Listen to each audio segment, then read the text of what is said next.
And if you could make any law, if you could create a law, what would it be? Be a law.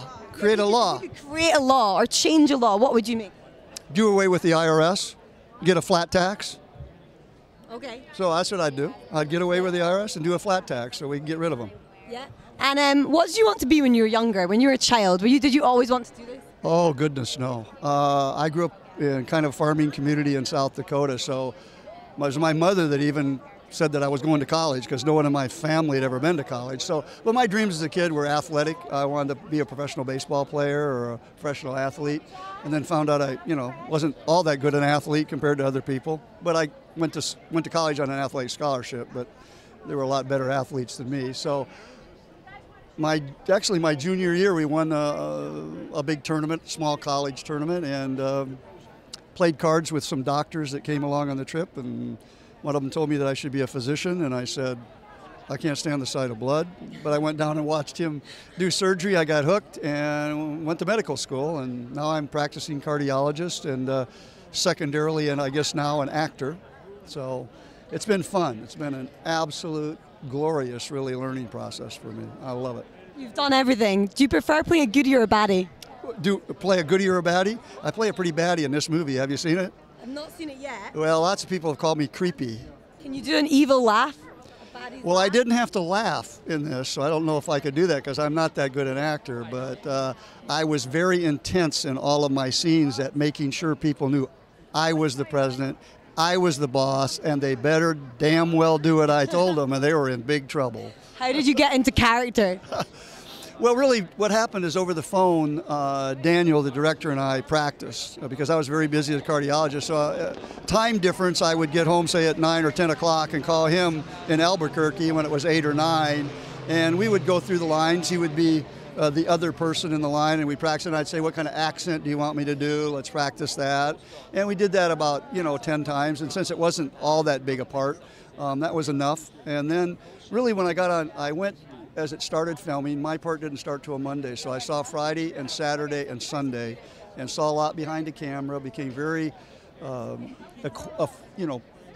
safe, if you would call that, behind the camera. And everybody called me the president to get me in character, and talked with James and with Bruce and with Dean Stockwell and with I think you saw him, Senator Fred Thompson, and that was enough right there to get you excited and get you and really to see how meticulous these people prepare for their part. For example, I was saying, gee, I'm going to act cool. I know my part. I'm not going to practice it before I do a scene.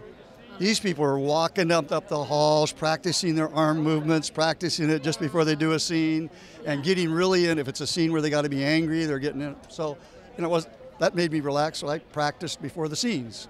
I was trying to be cool, because I didn't know how you were supposed to act because I'd never been on stage. So, but it worked out really well, and everybody was nice. And, James Reamer and I seem to get along. He's pretty intense, but we got along real well because I don't know if you know this, kind of a volunteer EMT from Los Angeles County. So we talked a lot about medicine.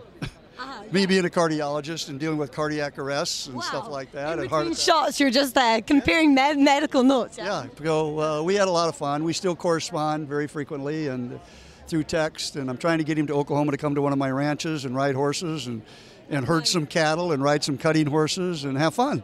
Wow, so in your spare time you're riding horses, yeah?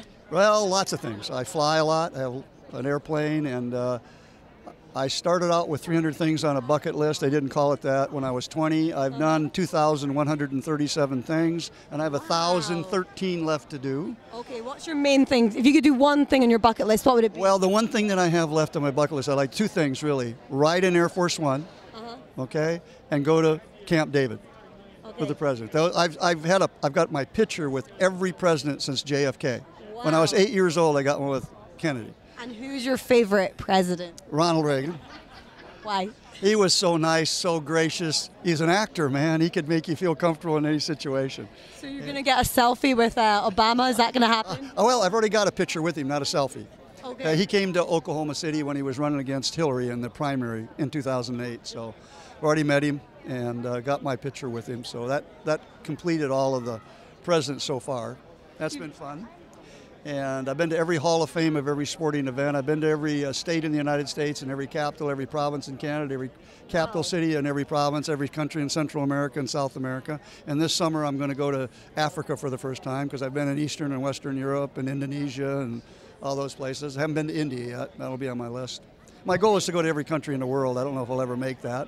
I've climbed Mount McKinley, but I've got to climb Everest. And I'm getting too old that I don't know whether I'm going to be able to do that. You've done so much. No, it sounds to me like you're unstoppable. So thank you very much. Thank you very much. Appreciate it.